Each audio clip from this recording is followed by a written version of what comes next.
O'Connor.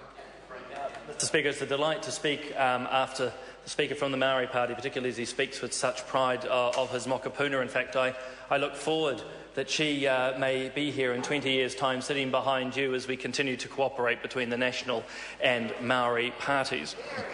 I'm very optimistic here, very optimistic. I'm optimistic because we've heard nothing good from the opposition speakers. In fact, opposition speakers who are very much in the practice of theory than practice itself. And we've heard from the last speaker from the Maori Party about practice versus theory.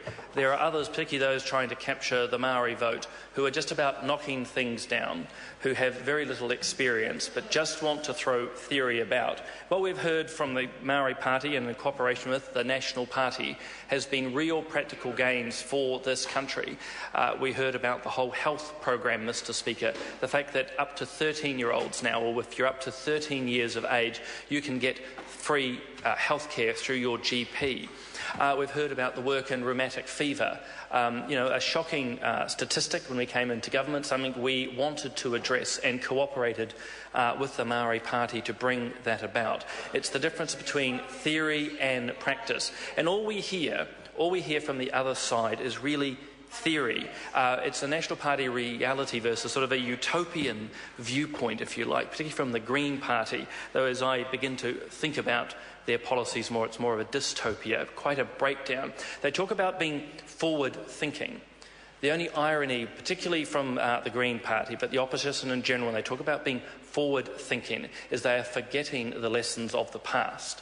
And it's from the lessons of the past that we are able to confidently move into the future. And one that need look no further than this whole talk around equality and what is wanting to be pushed forward there. See, one of the lessons we know from history, particularly when it comes to equality and socialism, is that socialism, or communism, probably more accurate from what we heard from Dr. Russell Norman, is that socialism relies on restraint to bring about its ends in equality. Tocqueville mentioned that, and I'd mentioned him, as I might a few other academics, not simply because they're names, but they're people who have lived experience and written about this, and we in the current day and age can learn.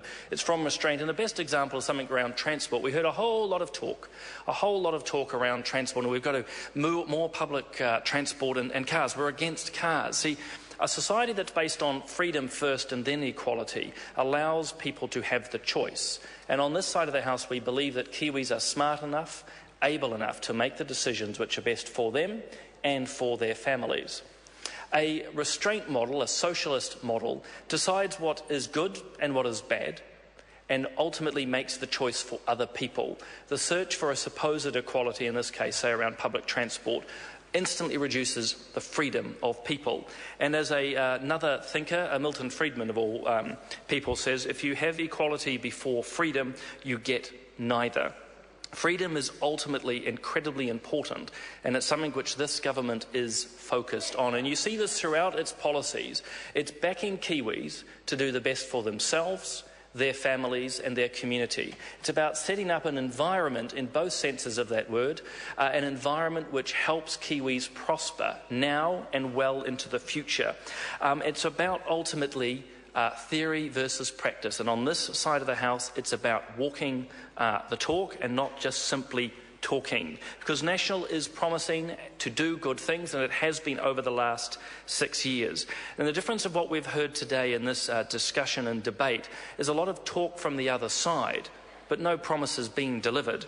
See, when we start to look at the economy here in New Zealand, 2 to 4% economic growth over the next 4 years, an economy currently growing at 3.8%. We've got a $372 million surplus next year and growing to 1.3 the year after. These are real facts. And what have we heard from the other side? What is Labour's primary suggestion around growth? It's a capital gains tax. I think my colleague Paul Goldsmith put it right. That's the one and only sort of golden policy, silver bullet, bronze medal idea to try and move this economy forward. Capital gains tax haven't worked overseas. They're unnecessarily complicated, and they won't work for years. And Annette King says it's ridiculous. Of course, as she was exactly we're back to theory and practice here. Some of us will read the facts, we'll look overseas, let's have a look at Australia. We know what works in practice, but in the little theoretical world over there, no, this is the panacea that will solve all things. You know, it's been the panacea for almost 30 years, and now it's stupid. Now we move into the ad hominem arguments. We really should have actually just sat down the predictability of the Labour Party. It is tiresome, if not boring.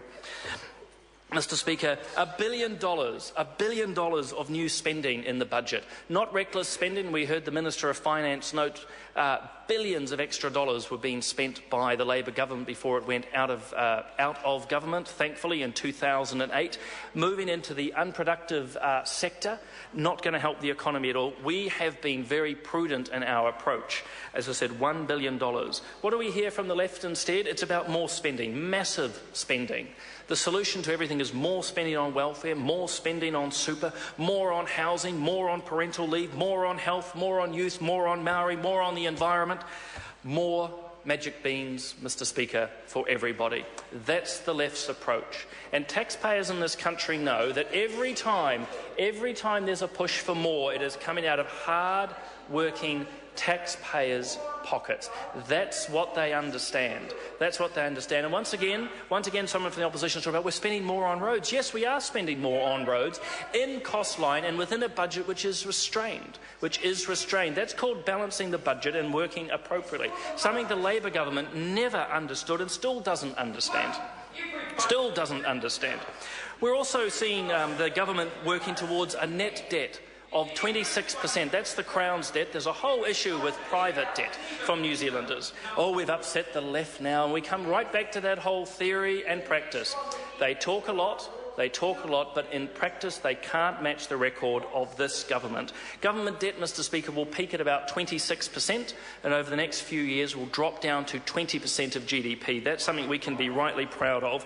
Average wages are going up and they're expected to rise by about $7,600 to $62,300 by 2018. See, these are real facts. These are real happenings. And on the other side, Labour policy basically talks of a arbitrary legislated change. They think this will actually make a real impact. And when you begin to think, the experts say, if you just arbitrarily raise the wage because some, Anglican reverends come up with an idea, that it'll just cost thousands of jobs. But again, the theory is what matters, not the practice. They don't care.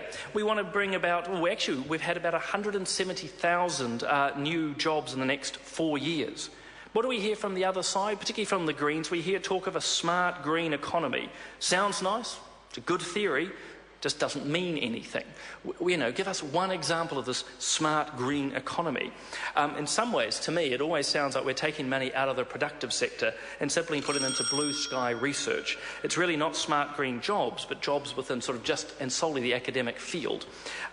It's just a little nuts. We've invested in education. We know a lot of the wins that we've had here. I'm very proud of what's been happening in Tamaki. I've mentioned before the new school buildings we've put at St Thomas's, the work of Selwyn College and so forth. What we're really proud of late, actually, and I'm happy to report to the House, is one of my schools, Stonefield School, has now got a Green Star accreditation. It means that the building of this public school is in that high ranking of environmental quality, and that's a green school, Mr. Speaker, under national. But did we hear anything from the Greens about this? Of course not.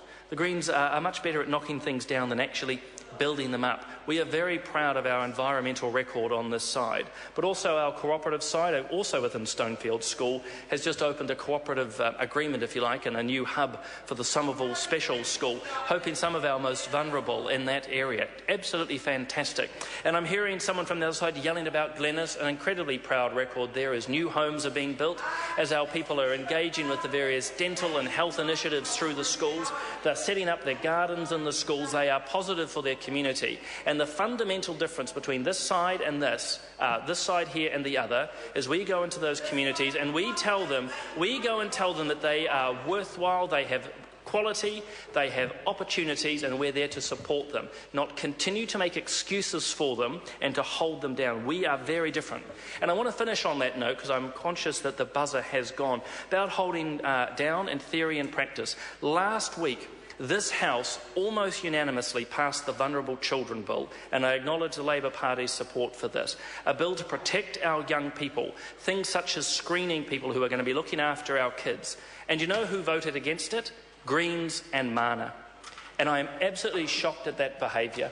Order. The Vulnerable Children's Bill, is that enough? Yeah, time's up. On the word shocking, I end. Great way for that member to end that speech. And Mr. Speaker, Honourable Annie King. I'm very happy to be speaking in the Appropriation 2013-14 Supplementary